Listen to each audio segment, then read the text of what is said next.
আসসালামু আলাইকুম সুপ্রিয় শিক্ষার্থীবৃন্দ, আজকে বরাবরের ন্যায় তোমাদের সামনে উপস্থিত হয়েছি তোমাদের সেই প্রিয় সাবজেক্ট রসায়নের পরবর্তী বিষয় আলোচনার জন্য।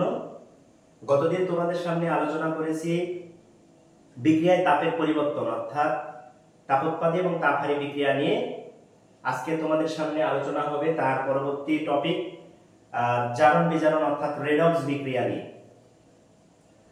তো জারণ বিজারণ এই বিষয়টাতে বিক্রিয়ার ভিতরে প্রায় সকল শিক্ষার্থী জারণ বিজারণে অনেক ভয় পায়, কিন্তু আমি তোমাদের পুনরায় সাহস দিয়ে বলতে পারি, তোমরা যদি ভালোভাবে জারণ বিজারণ বিষয়টা বুঝতে পারো তাহলে এটা সবচেয়ে সহজ একটি টপিক।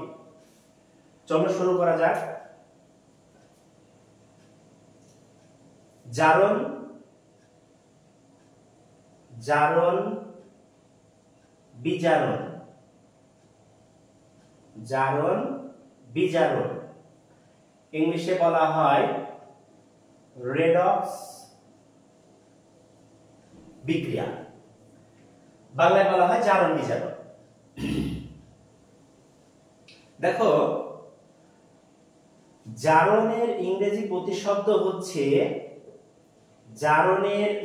প্রতিশব্দ হচ্ছে অক্সিডেশন। অক্সিডেশন অর্থাৎ অক্সিডেশন শব্দের অর্থ হচ্ছে জারণ। অপরদিকে বিজারণ এর ইংরেজি প্রতিশব্দ হচ্ছে রিডাকশন। রিডাকশন। দেখো বন্ধুরা, অক্সিডেশনের OX এবং রিডাকশনের RED, এই RED এবং OX মিলে হয়েছে রেডক্স অর্থাৎ RED, রিডাকশনের রেড এবং অক্সিডেশনের OX, এই দুইটা মিলে হয়েছে রেডক্স, যাকে বলা হয় জারণ বিজারণ। তার মানে তোমরা স্বাভাবিকভাবেই বুঝতে পারছো যে জারণ বিজারণে কোন একটি বিক্রিয়ায় যদি একই সাথে জারণ বিজারণ সংঘটিত হবে, কোন একটি রাসায়নিক বিক্রিয়ায় জারণও ঘটবে পাশাপাশি বিজারণও ঘটবে, একই সাথে সংঘটিত হবে। তাহলে দেখো, জারণ বিক্রিয়া কাকে বলে? আমরা একটু সংজ্ঞায় আসি। জারণ বিক্রিয়া জারণ বিক্রিয়া তোমরা ভালোভাবে উদাহরণটা সংজ্ঞা এবং উদাহরণগুলো ভালোভাবে বুঝবে। জারণ বিক্রিয়া, যে রাসায়নিক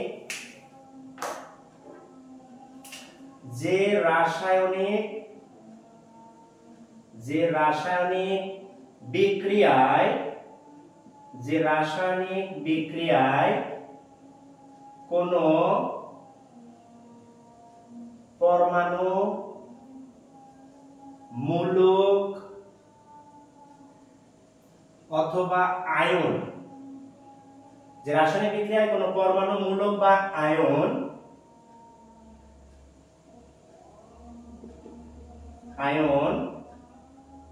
ইলেকট্রন ত্যাগ করে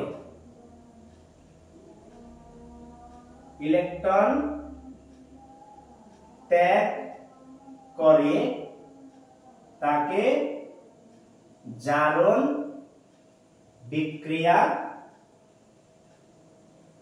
বলে। অপরদিকে আগে তোমরা বুঝে নাও যে আসলে জারণ এবং বিজারণটা কি। যেহেতু এক ধরনের বিক্রিয়াতে জারণ বিজারণ দুটি ঘটনাই ঘটে, সেহেতু আগে বুঝে নাও জারণ কি এবং বিজারণ কি। যে রাসায়নিক বিক্রিয়ায় কোনো পরমাণু, মূলক অথবা আয়ন ইলেকট্রন ত্যাগ করে তাকে জারণ বিক্রিয়া বলে। তাহলে বিজারণ বিক্রিয়া কি হবে বন্ধুরা? বিজারণ বিক্রিয়া হবে যে রাসায়নিক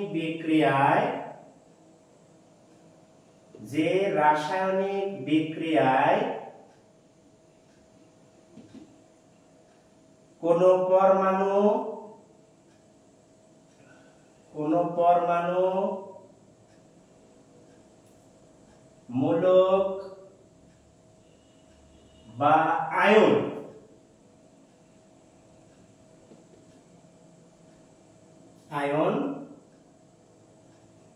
ইলেকট্রন তাহলে যেহেতু একজন ইলেকট্রন ত্যাগ করেছে, তাহলে এবার কি করবে? ওই ত্যাগ করা ইলেকট্রন কাউকে না কাউকে গ্রহণ করতে হবে। তাহলে যে রাসায়নিক বিক্রিয়ায় কোনো পরমাণু মূলক বা আয়ন ইলেকট্রন গ্রহণ করে তাকে বিজারণ বিক্রিয়া বলে। বিজারণ বিক্রিয়া বলে। তাহলে যে রাসায়নিক বিক্রিয়ায় কোনো পরমাণুমূলক বা আয়ন বিক্রিয়াকালে ইলেকট্রন ত্যাগ করে তাকে জারণ বিক্রিয়া, এবং যে রাসায়নিক বিক্রিয়ায় কোনো পরমাণুমূলক বা আয়ন বিক্রিয়াকালে ইলেকট্রন গ্রহণ করে তাকে বলা হয় বিজারণ বিক্রিয়া। তোমরা যে কোনো একটা সংখ্যা যদি ভালোভাবে মনে রাখো তাহলে পরেরটা তার বিপরীত। তোমরা প্রাথমিকভাবে মনে রাখবে জারণ কথাটির অর্থ হচ্ছে ছাড়ন। জারণ টেকনিক, জারণ মানে হচ্ছে ছাড়ন। ছাড়ন মানে কি? জারণ মানে হচ্ছে ছাড়ন, মানে ছেড়ে দেওয়া। তাহলে বাকিটা বিজারণ অবশ্যই গ্রহণ করবে, একজন যেহেতু ছেড়ে দিয়েছে আরেকজন গ্রহণ করবে। এবার আসো একই ধরনের বিক্রিয়া দ্বারা আমরা জারণ বিজারণ কিভাবে সংঘটিত হয় সেটি এবার দেখে নিই। ধরে নাও একটি বিক্রিয়া সালফিউরিক অ্যাসিড, সহজ একটি বিক্রিয়া দিয়ে তোমাদের বোঝায়। এটা হচ্ছে সালফিউরিক অ্যাসিড, এর সাথে ধরে নাও জিঙ্ক বিক্রিয়া করেছে। জিঙ্ক বিক্রিয়া করার ফলে জিঙ্ক সালফেট এবং হাইড্রোজেন তৈরি করেছে। ভালোভাবে দেখো বন্ধুরা, তাহলে জিঙ্ক সালফেটের সাথে জিঙ্ক বিক্রিয়া করে, এটা মূলত প্রতিস্থাপন বিক্রিয়া। কেননা প্রতিস্থাপন বিক্রিয়া এরপরের টপিকে আমরা আলোচনা করব যে জারণ বিজারণ বিক্রিয়া কোন কোন ধরনের বিক্রিয়া ইলেকট্রন আদান প্রদান ঘটে। তোমাদের জারণ বিজারণের উদাহরণ ভিতরে আসলাম, প্রতিস্থাপন বিক্রিয়াটাও এক ধরনের জারণ বিজারণ বিক্রিয়া, উদাহরণস্বরূপ চলে আসলো আগে। এটা ভালোভাবে বুঝো, তাহলে প্রতিস্থাপন বিক্রিয়া পরে আলোচনায় আসে তোমাদের হয়ে যাবে। সালফিউরিক অ্যাসিডের সাথে জিঙ্ক বিক্রিয়া করে জিঙ্ক সালফেট এবং হাইড্রোজেন উৎপন্ন করেছে। এবার দেখো এখানে হাইড্রোজেনের জারণ সংখ্যা +1 এবং সালফেটের জারণ সংখ্যা -2। জিঙ্কের জারণ মান প্রাথমিক অবস্থায় সকল প্রশম অণুর জারণ মান বা পরমাণুর জারণ মান 0, অর্থাৎ ওখানে কোনো জারণ মান নেই, ইলেকট্রন ও ছাড়েওনি গ্রহণ করেওনি এখনো। এই পাশে এসে দেখো সালফেটের জারণ মান 2, জিঙ্কেরও 2+, এজন্য এখানে কোনো যোজনী আকারে দেওয়া হয়নি, যেহেতু আমরা একই ধরনের যোজনী হলে সেটা দিতে হয় না। জিঙ্কের জারণ মান এখানে 2+, জিঙ্কের জারণ মান হচ্ছে 2+, আর সালফেটের 2-, হাইড্রোজেনের জারণ মান আবার 0। তাহলে ভালোভাবে লক্ষ্য করো, হাইড্রোজেনের জারণ মান ছিল +1, অর্থাৎ প্রতিটা হাইড্রোজেনের +1। এখানে গিয়ে হাইড্রোজেনের জারণ মান হয়ে গেছে 0। জিঙ্কের জারণ মান ছিল 0, এই পাশে উৎপাদে গিয়ে জিঙ্কের জারণ মান হয়ে গেছে +2। তাহলে কি তোমরা নিশ্চয়ই জানো কোন একটি মৌলের পজিটিভ চার্জ অর্থাৎ ক্যাটায়ন কখন হয়? যখন ইলেকট্রন ছেড়ে দেয়। তাহলে জিঙ্ক, আমাদের নিঃসন্দেহে জিঙ্ক দেখতে পাচ্ছি দুইটা ইলেকট্রন ছেড়ে দিয়েছে, অর্থাৎ জিঙ্কের ইলেকট্রন ছাড়ন ঘটেছে। আর তোমরা জানো, ইতিমধ্যে বলেছি ছাড়ন মানে জারণ। তাহলে এই বিক্রিয়া দুটি অর্ধ বিক্রিয়ার মাধ্যমে এই পূর্ণ বিক্রিয়াটি সমাপ্ত হয়। অর্ধ বিক্রিয়া কেন? জারণ, যেহেতু একই বিক্রিয়া জারণ ঘটেছে বিজারণ ঘটেছে, তাহলে জারণটাকে অর্ধ বিক্রিয়া, জারণ অর্ধ বিক্রিয়া এবং বিজারণটাকে বিজারণ অর্ধ বিক্রিয়া, টোটালটা মিলে একটা পূর্ণ বিক্রিয়া। তাহলে জারণ অর্ধ বিক্রিয়াটা কি হবে? জারণ অর্ধ বিক্রিয়া হবে জিঙ্ক দুইটা ইলেকট্রন ছেড়ে দিয়ে Zn2+, এটা হচ্ছে জারণ অর্ধ বিক্রিয়া। এবার বিজারণ অর্ধ বিক্রিয়া, বিজারণ অর্ধ বিক্রিয়া, বিজারণ অর্ধ বিক্রিয়া হচ্ছে এই যে দুটি হাইড্রোজেন রয়েছে, এই দুটি হাইড্রোজেন পরমাণু ওই দুটা ইলেকট্রন গ্রহণ করবে, করে হাইড্রোজেনের একটি অণু তৈরি করবে। তাহলে কি হবে?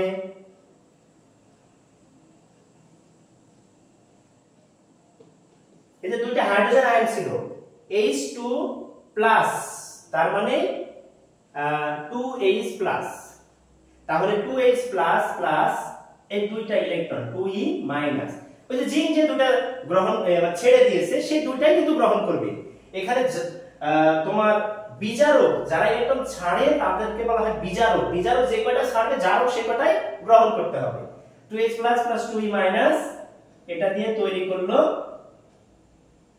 Hydrogen H2। এই হচ্ছে জারণ অর্ধ বিক্রিয়া এবং বিজারণ অর্ধ বিক্রিয়া, টোটালটা মিলে হচ্ছে তোমার জারণ বিজারণ বিক্রিয়া অর্থাৎ রেডক্স বিক্রিয়া।